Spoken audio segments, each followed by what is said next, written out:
नमस्कार, आप देख रहे हैं के प्राइम टाइम। मैं हूं विकास शर्मा।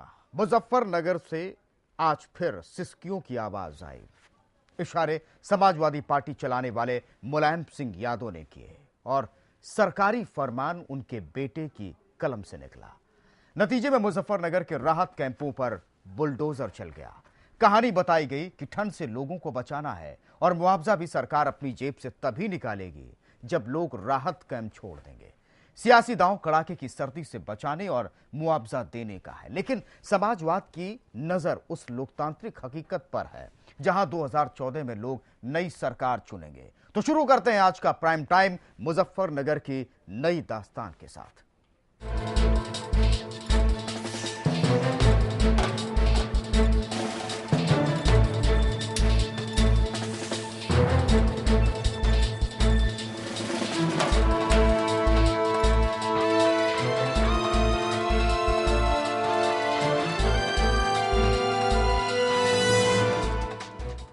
हमारे साथ इस मुद्दे पर तमाम मेहमान जुड़ेंगे, लेकिन मुजफ्फरनगर का इस वक्त हाल क्या है वो आपके सामने रखते हैं।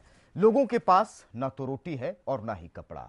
यहां बर्फ नहीं पड़ती है, लेकिन 34 जाने कड़ाके की सर्दी ने ले ली है।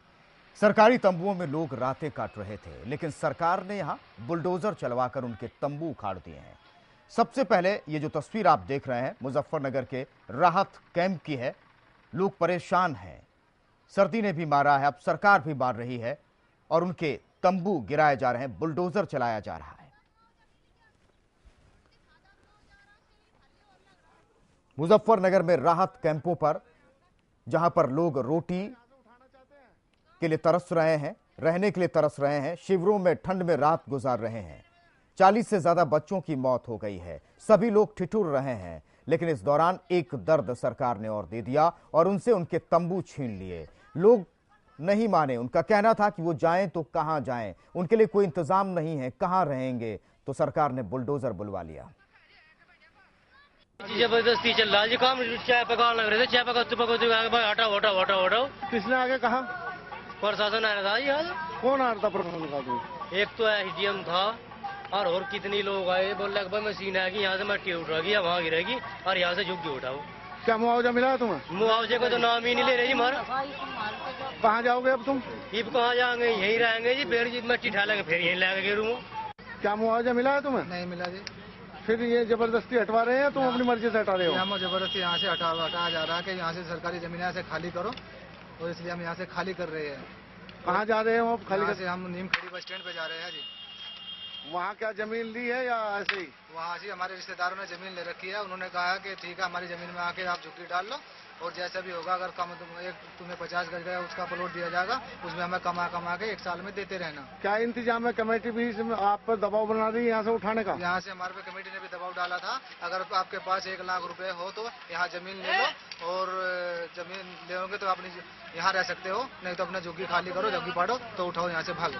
4 महीने हो गए जी हमें तो यहाँ से पड़ो जी। क्या मुआवजा मिला है तुम्हें? हमें कुछ नहीं मिला जो है नहीं। खरड़ गांव के हमें 145 परिवार है, और देख लो जो है नहीं, आज ऊपर जेसीबी लग रही है हमें जबरदस्ती ठाड़। यहाँ तक भी हमारे बच्चे भी गुजर लिए, और फिर भी जो है नहीं सरकार इतनी जालती में उतर रही। प्रशासन को हमारे ऊपर मुकदमा करने लगेगा, ये अच्छी बात नहीं जो है नहीं। जो उठवा रहे हैं कि जो जिसे पैसा दे दिया उसे उठा लो, और जिसको पैसा नहीं मिला उसका सर्वे कर देंगे। अब एक तरह का दबाव ही है, समझो कि जब उखाड़ोगे तो तुम मुआवजा मिल जाएगा तुम्हें। दबाव डाल रहा है? हाँ, बस ये कही रहे इस बात को कि भाई उखड़वाओ जल्दी, हमारे ऊपर से दबाव है।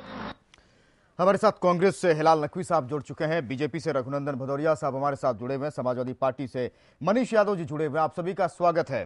मनीष यादव जी, मुलायम सिंह ने कहा कि राहत कैंपों में षड्यंत्रकारी रहते हैं, तो सरकार भी जाग गई, प्रशासन भी जाग गया, बुलडोजर चलवा दिया।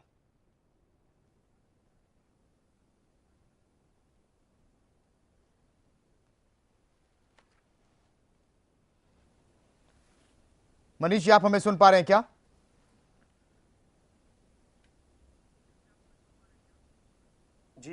जी, हमारा सवाल यह है कि मुलायम सिंह यादव ने 2 दिन पहले कहा कि राहत कैंपों में शरणार्थी नहीं रहते हैं, षड्यंत्रकारी रहते हैं। जैसे ही मुलायम सिंह यादव ने कहा, 2 दिन बाद सरकार ने, प्रशासन ने वहां बुलडोजर चलवा दिया।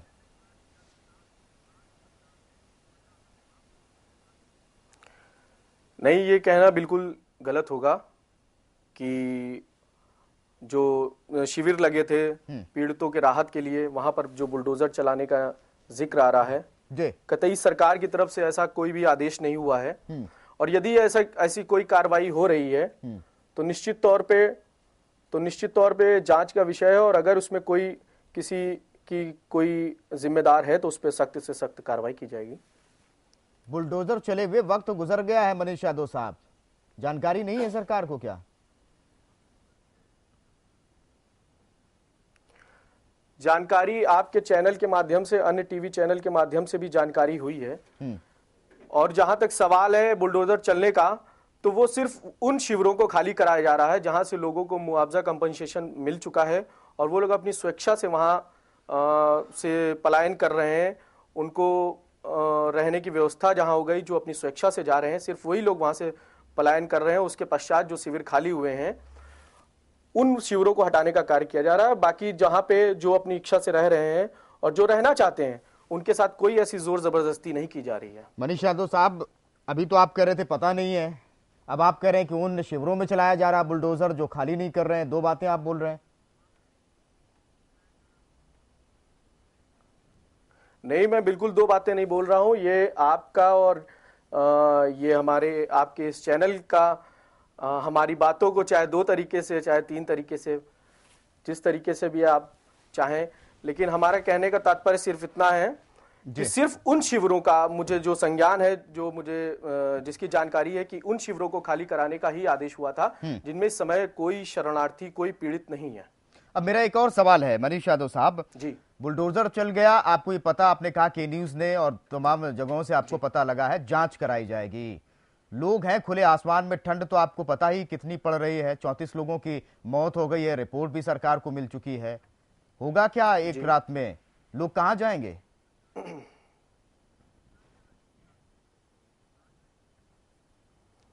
बिल्कुल निश्चित तौर पे अगर ऐसा हुआ है तो ये गलत है, लेकिन मैं जहां तक समझता हूं सिर्फ उन्हीं शिविरों को खाली कराया गया है जहां पे शरणार्थी नहीं, हमारा सवाल ये है कि पीड़ित शिविर में खाली करा दिया, लोग जाएंगे कहां रहेंगे? ठंड का मौसम है, कहां रहेंगे? सवाल ये है। सिर्फ जो कैंप, मैं बार बार आपसे कह रहा हूं, बार बार मैं आपके चैनल पे कह रहा हूं कि सिर्फ वही शिविर खाली, जो शिविर खाली थे उनके तंबू, उनके टेंट हटाए गए हैं, ना कि वो हटाए गए हैं जिनमें शरणार्थी रह रहे थे। चलिए, समझ में नहीं आ रहा आप क्या कह रहे हैं। लाल नकवी साहब, आपको समझ में आया?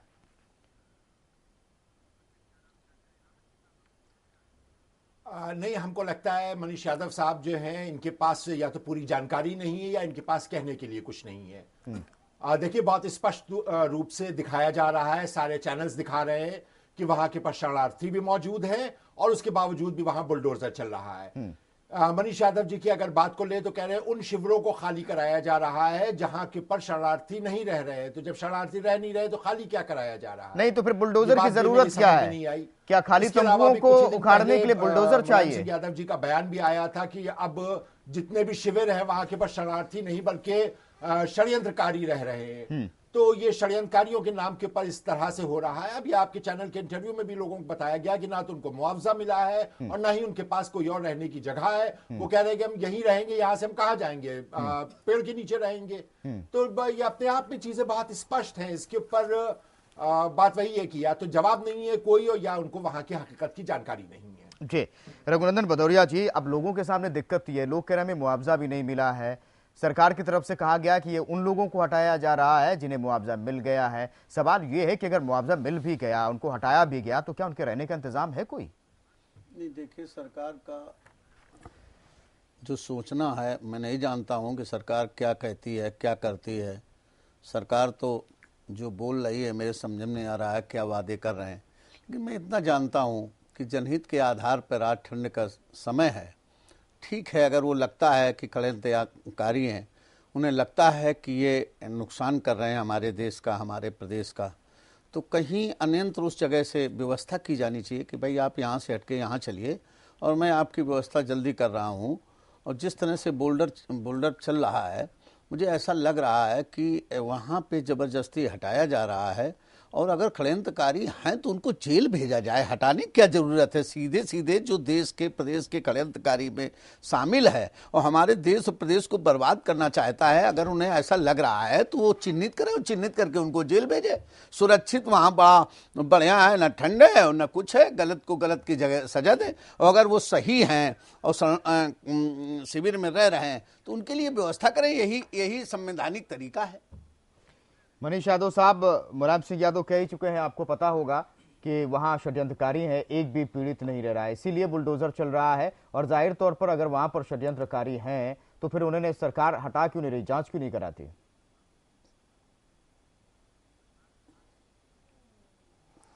देखिए, यहाँ पर दो बातें हैं।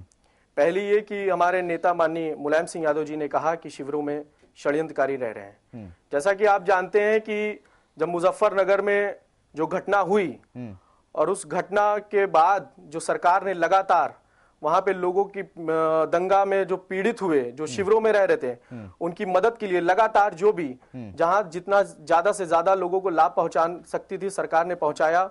शिविरों में रह रहे लोगों को दवा और भोजन दोनों की व्यवस्था कराई। यहाँ तक कि जिनके घर में परिवारों में सवाल ये है किसी की मौत हो गई है, मुलायम सिंह यादव षड्यंत्रकारी करें तो फिर आप दवा और इतने इंतजाम क्यों कर रहे हैं? मेरी बात पहले पूरी हो जाने दीजिए विकास जी, मेरी बात पूरी हो जाने दीजिए जी।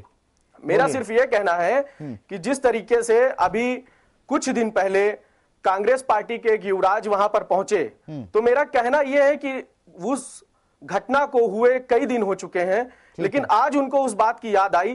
तो जब उनको याद आई और वो पहुंच रहे हैं, लगातार उनके लोग वहां पहुंच रहे हैं, तो ये कहीं ना कहीं हम ये जनता को, आवाम को भी बताना चाहते हैं आपके चैनल के माध्यम से कि वो शिविरों में जाकर जो एक माहौल बिगाड़ने का काम कर रहे हैं, ये वो लोग कर रहे हैं जो हमारे प्रदेश में अमन और चैन नहीं चाहते हैं।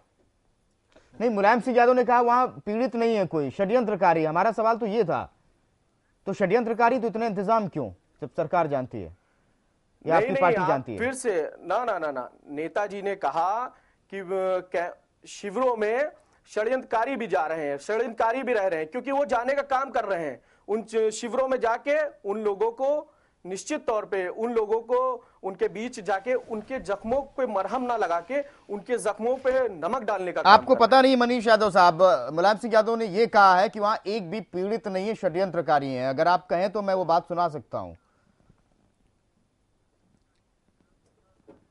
चलिए सुन लीजिए। मैं जान रहा हूं, सुन लीजिए, चलिए सुन लीजिए।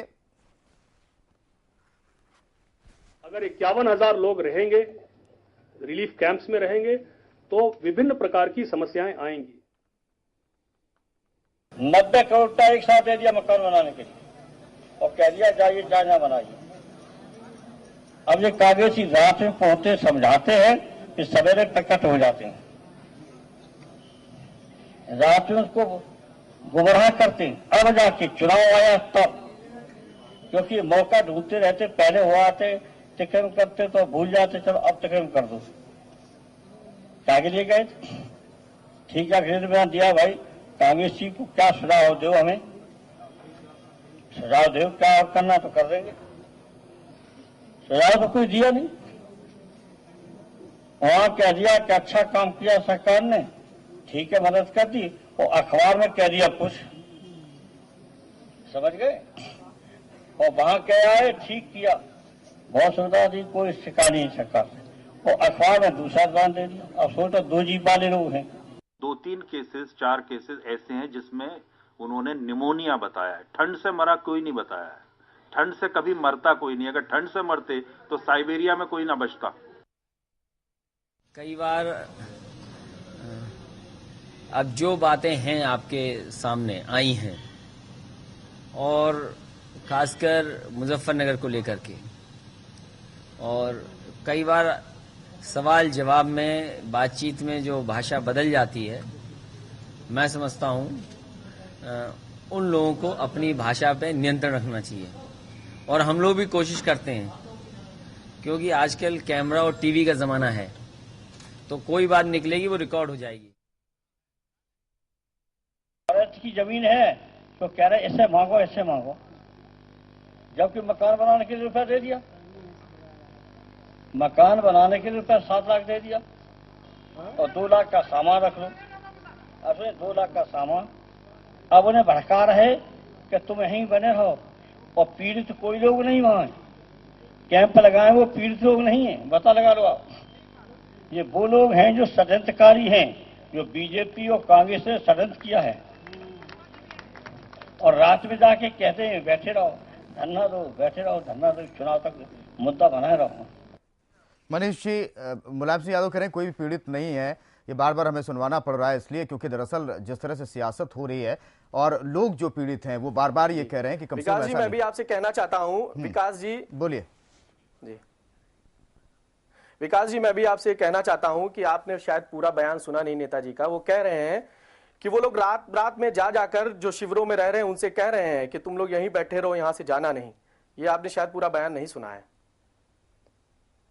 मतलब वो कह रहे हैं कि एक भी वहां पर पीड़ित नहीं है, षड्यंत्रकारी हैं। इसमें आपको ये लग रहा है कि नहीं, वहां पर कुछ लोग षड्यंत्रकारी पहुंच रहे हैं, इसको आप अलग तरह करके देख रहे हैं?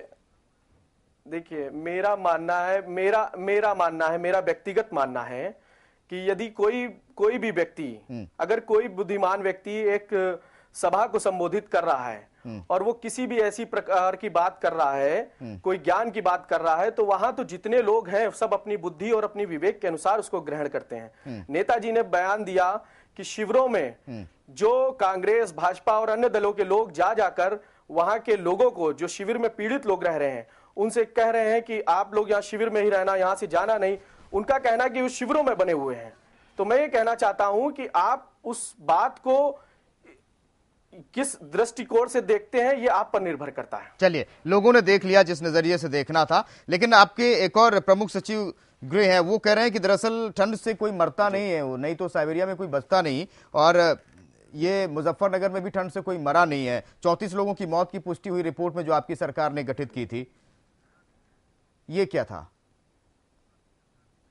जी जी जी जी देखिए, जहां तक सवाल है प्रमुख सचिव गृह के बयान का, उस पे हमारे नेता माननीय उत्तर प्रदेश के मुख्यमंत्री माननीय अखिलेश यादव जी पहले ही अपनी बात रख चुके हैं, और जब हमारे मुख्यमंत्री जी ने बात कह दी उसके बाद हमारे कहने का कोई औचित्य नहीं। लेकिन फिर भी जब आपने सवाल ये पूछा है तो मैं सिर्फ इतना ही कहना चाहूंगा कि जहां तक जो बयान उन्होंने दिया है, निश्चित रूप से अगर उनसे गलती से किसी त्रुटिवश ये बयान हुआ है तो मैं समझता हूं कि कभी कभी बोलते बोलते लोगों की जुबान फिसल जाती है, और अगर कहीं ना ये बात जानबूझकर कही गई है तो निश्चित तौर पे उनको इस बयान में संयम, अपनी भाषा पे संयम रखना होगा। जी, हमारे साथ हिलाल नकवी साहब भी लगातार बने हुए, रघुनंदन भदौरिया साहब भी लगातार बने हुए हैं, जिनके अपने हर रोज छूट रहे हो, जिनकी ठंड से हर रोज मौत हो रही हो, जिनके खाने पीने का इंतजाम ना हो, उनका मजाक कैसे उड़ाया जाए कि वहां पर षड्यंत्रकारी रह रहे हैं।